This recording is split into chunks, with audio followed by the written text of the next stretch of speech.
Hey YouTube, Kino here. A quick video about something I've noticed about this coin, the Australian Kookaburra 1 ounce 2014 from the Perth Mint, Australia.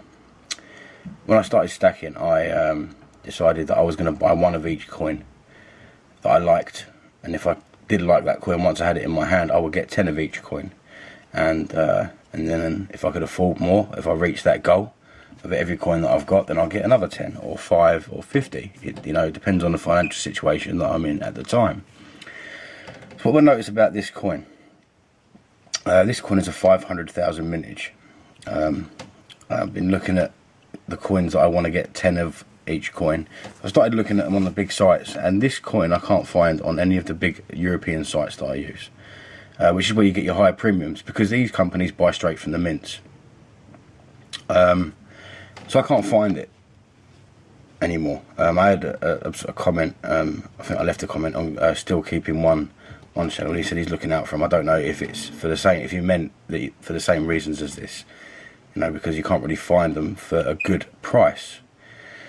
So what I spoke to the big companies about, there's two big companies I sent them an email saying, why can't you, are you going to be getting this coin in? Why haven't you got it? And I got the same reply twice from two companies that the Perth Mint are no longer selling them. And that can only mean that the 500,000 mint they've already got rid of. So what does that mean for this coin? Well, it means that in the UK at the moment there's a higher premium on them. Now I got this for about £24, and in the short time I've been stacking, it's jumped up to £28–30. When you're buying a single coin, which I wouldn't do anyway, but I can't find it on the sites that I pay £15 a coin on anymore. So what have I learnt?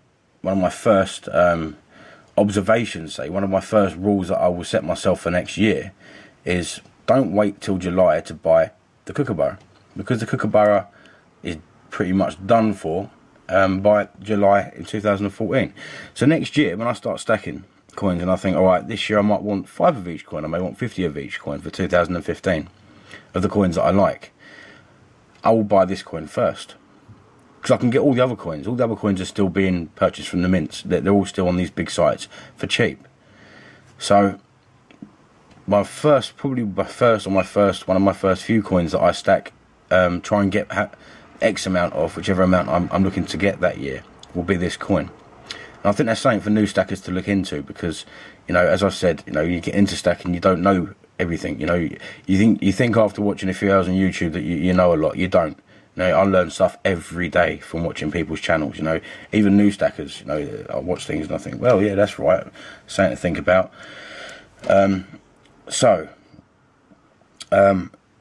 Look for these little intuitions sort of thing. Look for these coins. This year, if this coin is out already, not out, you'll be able to buy it, as I said, for a higher premium from smaller dealers, but from the big companies that you get your good deals on, because they buy so many and in such bulk from the mint. If they're not able to get it this year in July, don't wait till July to buy this coin next year, because you're going to pay a premium on it. I can get them for about £18, which might seem very good to some people if you're not shopping about, but that's a lot of money to me. That's like £2 more than what I can get the equivalent Perth Mint coins from, the koalas and that. It's £2 more a coin. And I do want 10 of these. I want 10 of every coin that I've got, so I will pay the extra £2 a coin on this. But if I'd known what I know now when I first started stacking this year, and I got this, I would have saved myself a few quid. And that's what this game's about. If you're in this game, it's 99% of us are in it to save some money. And I've done a video on every pound and dollar counts. It does.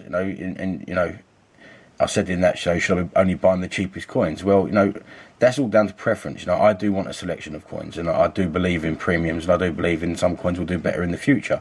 So I would like to maximise my chances of having them coins by having 10 of each of the coins that I think are popular that year.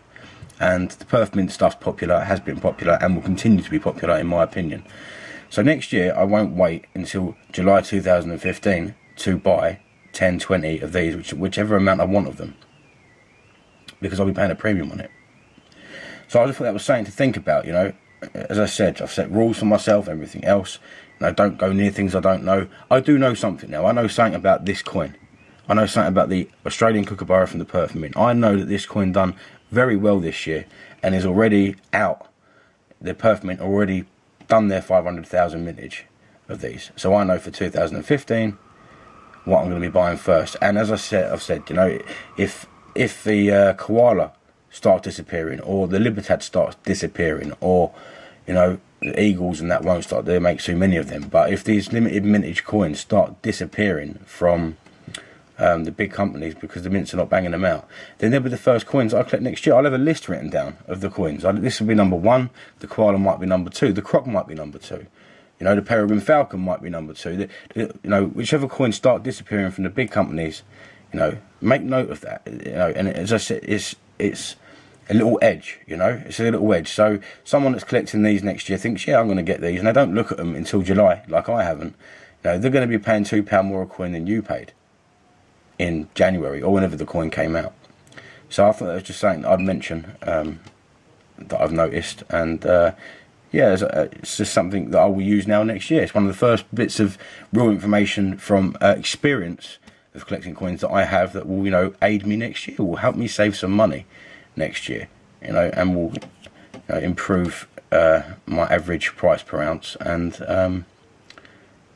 help me get the coins that I want. So if you've got any thoughts on that, I'd love to hear them. Have you noticed this with any other coins? I'm only looking at the coins that I've got. If you go to my 1 month update, I've got one of just about every coin that I want. There's a couple more that I may get into once I've got my 10 of each coin for this year. It's not including the bars and stuff that I'm buying, but as far as coins with premiums go, that's what I'm aiming for in my first year of stacking. So have you noticed this with any other coin? If you're an experienced stacker, you've been doing this for a few years, you know, does this work for you? You know, my channel, I try and make it all about information, and that's it. You know, I'm trying to show people that you can stack on limited funds, and anything that I find, I try and share. And if you know anything more about this from stacking for 2 years, you know, please leave a comment. You know, let me know if I'm right about this, and if it is something that new stackers should look for.